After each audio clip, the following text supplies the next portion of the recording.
Hello, this will be a short video, and want to have a look at the basics of Hermetic philosophy and how they significantly differ from modern philosophy, and why, basically, apart from all the other reasons in the videos in regards to how knowledge is harmonized together, how much we would benefit from a return to these systems, and how much modern philosophical systems, especially, well, integrally, yes, to highlight postmodernism. But so, as with the rationalist or empiricist, and basically every other school of philosophy, there has been some effort to find truth, and that's at the heart of it. And now we'll have a look at some common symbols. Now, okay, we see this picture. We see a chained monkey. Now, it's not. It's a distressing picture. It's not a good one. But when we look back to older art forms, especially around the esoteric, this symbol of the chained monkey was very important. So, for instance, here we see the monkey facing off the cockerel, as to regards the master of the household. But if you look back into, for instance, the Book of Hours and these older books, a very constantly reoccurring theme is the monkey, especially the chained monkey. Now, you'll even find it in column capitals, but for instance, here in a church, I can't remember exactly which church it is, but there is a meaning to these particular art forms. Now, they're very significant, and it's got to do with, well, especially with philosophical values, and in regards to how one should conduct themselves. Now, for instance, Albrecht Dürer with the Virgin and Child, and there you'll see on her feet to the left is a chained monkey again. Well, what does this mean? It's a chained beast.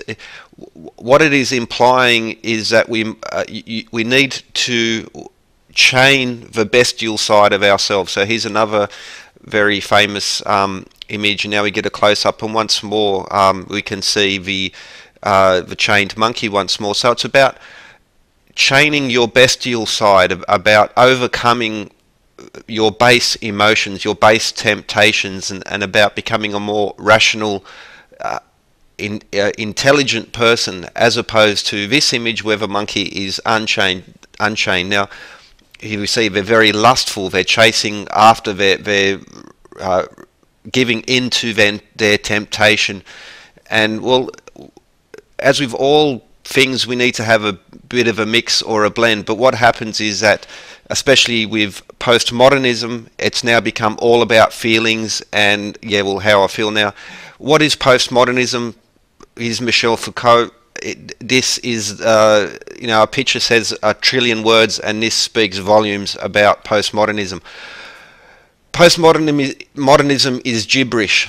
It's constantly shown to be a hoax. Hoax articles are posted and taken seriously. There's even a computer program that can generate random text and create articles, papers that are indistinguishable from postmodernist. I don't like using the word, but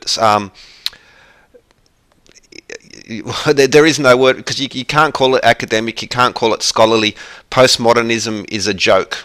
Like literally is a joke. It keeps getting exposed as a joke. Just recently there was an article published in one of the major postmodernist journals. Again, it was just like the Focault hoax. This was another hoax, a conceptual penis and climate change. It was intentionally written to be nonsensical gibberish, and by a peer-reviewed journal, not pay for publish once more. And they fall for this because postmodernism is all about feelings.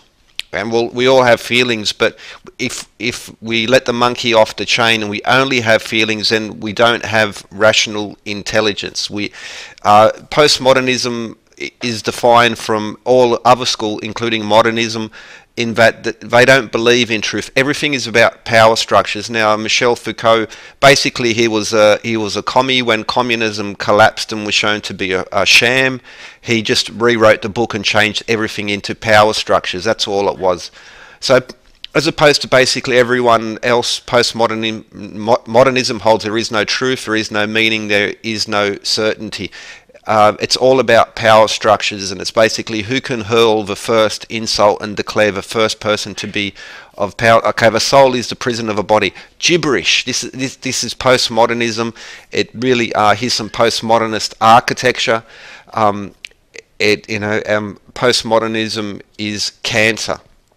And poor Spider-Man, he got cancer from postmodernism. So as opposed to every other philosophical school which was, through some method or another, was looking to achieve some sort of level of truth, some sort of level of meaning, postmodernism has rejected logic, has rejected meaning, said that they don't exist, and therefore we say it doesn't exist, therefore we can't find it, therefore you're not looking for it, which in itself is a joke. But back to Hermetic philosophy, we need to put the monkey on the chain. We need to, lust, feeling, temptation is an important part of the human experience, but if you let the monkey completely off the chain, then you